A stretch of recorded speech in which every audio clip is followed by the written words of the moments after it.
Hey folks, welcome back to the channel. I know it's been an absolute minute, but I've just been very busy and I just haven't had the chance to produce any content.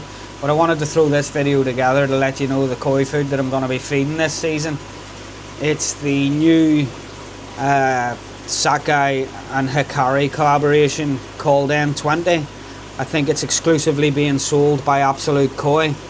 I noticed it on their website a few months ago. It was meant to be coming into the country in March, but they had a few issues with customs and obviously the license certificate for it, and it kind of pushed the schedule back a bit, but it's finally here. I was just looking for a sinking food and this was one that they did. It's I think it's loosely based on the famous Sakai Paste that they make out there, and it's now in pellet form and available in the UK.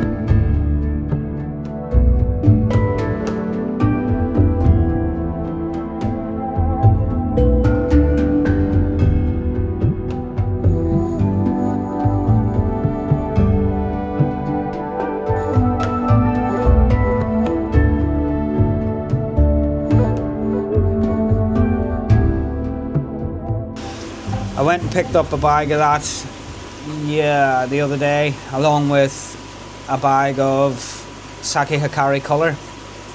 I think the N20 is a main bulking food, and it works best when mixed with other finishing foods like colour or growth maybe perhaps. But it was the sinking pellet that I wanted, and that's what kind of drove me towards it.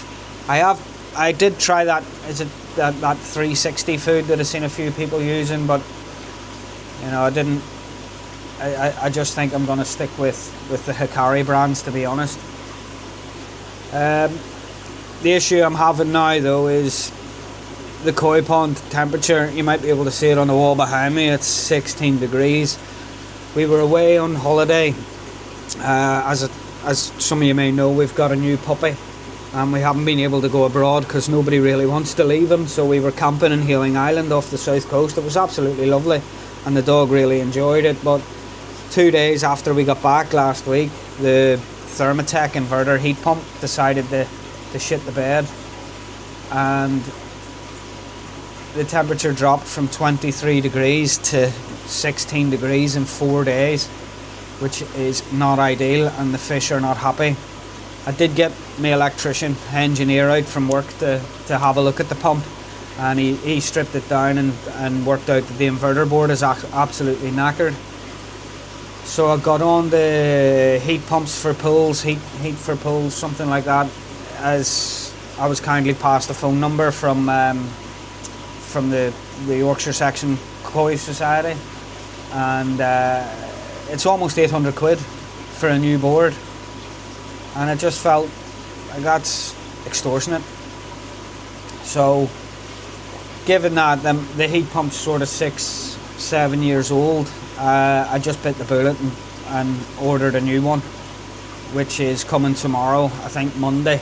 So I've got the new Thermotec Inverter Pro with all the Wi-Fi, all singing, all dancing job coming, 12 kilowatt version coming tomorrow. So a bit of luck we can get this pond back up to 22-23 degrees. I mean, most of the fish in my pond are not, they're all of substantial size, so I'm not really trying to put massive growth on them. I just want to bulk up the bodies a bit. So, sort of 22 degrees is more than enough for that. And I have cut down the numbers. I recently moved 3 fish out. I had planned on transferring these 3 this year to my pal's golf club where he has a nice koi pond there, but every time I've been down there either playing golf or having a pint, I've noticed that the pond, it's just not, the greenkeepers just aren't keeping it well enough. And one of the fish that I moved on was like a 72 centimetre Kohaku, and I just couldn't bring myself to put them into that pond while it wasn't being cared for correctly. So Matthew from Morgan Ashton, Matthew Morgan, that built this pond, we've become good friends since he built it. And we chat quite often on the phone, and we were sort of having a conversation the other day, and he let me know about one of his customers, and an elderly gentleman that's had his pond 20 odd years had an issue with his filter, and he ended up losing all of his koi, some 50 koi. Now Matthew did rush around there to try and help the guy out, moved whatever fish into a vat with fresh water to try and revive them. He kept a couple alive. Excuse me. And that meant, you know, the guy went out and bought all new filtration for the pond, had it all kitted out, and the fish that he'd kept alive, he also lost them as well, and he was rather upset about it. You know, they were his family pets. He was like, you know, my kids grew up with them, my grandkids have been there, raised around him, and you know, he'd lost some of his pets. So as he said if he hadn't already put the outlay for all the new filtration, he'd have probably packed the hobby in, which is, you know, a sad state of affairs for anybody. So I said to Matthew he was more than willing to have these 3 fish, and the guy come yesterday and picked them up and got them out of the pond for me, and he was over the moon. He brought me a bottle of whiskey, so I was clearly over the moon. But I'm glad to get them out of the pond. I mean, there was a Goro that I'd actually won best in class and show at the Yorkshire Koi Show when it was little toe size, about 25 cm. It was absolutely stunning. There's a video way back on my channel of when I got it. It was absolutely gorgeous. But as it grew and got bigger, I think it was about 55, 60 cm when he took it. Sumi had just come up everywhere. It was like a speckled egg. And when I got it out, when I got it in the bowl for him, he was over the moon, absolutely loved it. Oh, it's a gorgeous fish. But to my eye, it just wasn't something that I wanted to be spending a fortune on food for, you know what I mean? So there was also a little Kohaku, one that I bought as a growing show, and that completely lost all the benny on its head, which was kind of shocking because the rest of the fish was stunning. The pattern was good, you know, the sachet, everything on this fish was class, and the depth of the benny was phenomenal, blood red. But it just lost the benny on its head, and it just killed the fish for me, to be honest. So that was another one that he had, which he was happy with. And then there was like a 70 odd cm Kohaku, which was this one. He forgot to take the certificate. I did give it to him, but he left it on my wall over there. And that one, stunning fish. But I used to have a different auto feeder. I had one of the superfish ones that just kind of drops the food onto the surface of the pond. And when I moved them into this pond, that fish worked out that if it swam up and head-butted this feeder, it would drop a chunk of food and then it would feed. It was a greedy bitch. And I noticed every time the benny on its head had little chips where its head butted the feeder and scraped the benny off its head, so that had a strange head pattern. So it just wasn't for me anymore. So, you know, if I was able to put someone else back right in the hobby, I'd sooner the koi went to him and were cared for, rather than went to the golf club and weren't cared for, if you like. So that's kind of what we did and kind of where we are. So also, while you're doing a good deed, giving fish away to someone, when we netted up the big girl, flipping net snapped. So it's been an expensive week in the hobby for me, for sure. I've had to source a new heat pump and source a new net. But I have found an electrical company that said if I post them off the circuit board from the inverter on the broken heat pump, that they'll try and repair it for me. So I might do that anyway, and then I'll have a decent heat pump for sale, and I can maybe try and recoup some funds that way. Who knows? We'll see how it goes. So yeah, I mean, I hope you liked the last video. It seemed to have a bit of a different reception. It was a bit of a different style.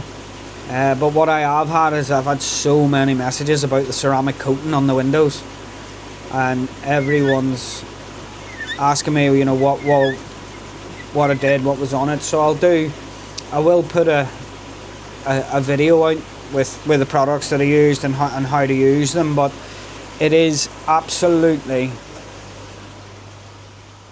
fantastic stuff.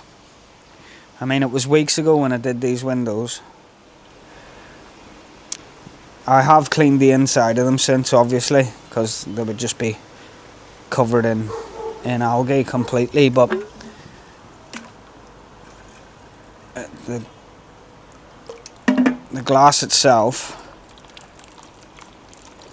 outside, the water just doesn't sit on it, and then you don't end up with the streaks. You know that every time the fish feed, you get these white streaks all down your window. You just don't get it. Rainwater doesn't affect it, and yeah, it's probably pushing on for a month since I did those windows, and you can see I have got a little bit of flicking going on, and obviously a couple of the fish, when the temperature dropped, were just sort of sat in the bottom, and I was quite concerned that maybe I might have had some costia or something kick in.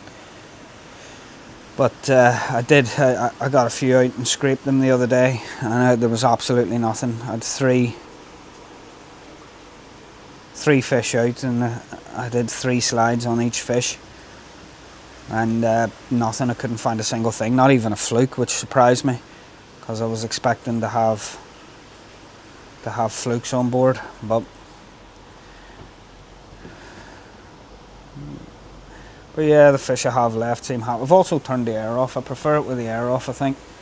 I prefer being able to see the fish rather than having it like a bubbling pile of soup. But I am struggling with chlorine as well. Bloody water coming out of the tap. It's an absolute joke. So, battling the elements as always, as the rest of us are. I think everyone's suffering the same issues, but anyway, this isn't a video about water parameters. It was a video about that food, and I just wanted to show you and let you know what we're up to and give you a little update, because as I know, I haven't been producing any content on the channel at all for months. So just been a busy bunny. I mean, truth be told, I have another channel which is more to do with my car, my Volkswagen Golf, and given the fact that we're not going abroad this year, I'm going to do a lot of Volkswagen festivals. There's quite a few up here, and I used to go every year. They're absolutely phenomenal. I absolutely love them. So I'm going to take the cameras along and send the drone up and do a bit of filming there. So I've got that little channel, which it's hard enough to try and find the time to edit content for one, let alone 2. But hey ho, if I'm not going on holiday, I suppose I can use the holiday times. But yeah, I'll keep you posted. I'll no doubt do a little video review on the new heater when I eventually get it all plumbed in as soon as possible. And yeah, I'll keep you posted. Anyway, just a little update from me, guys. Thanks for watching. As always, like, subscribe, drop a comment below and let me know what you're feeding your koi this season, if it's anything different, if you're trying anything new. Always interested to know what all you guys are up to, and appreciate you taking the time to watch the video. So catch you later, folks.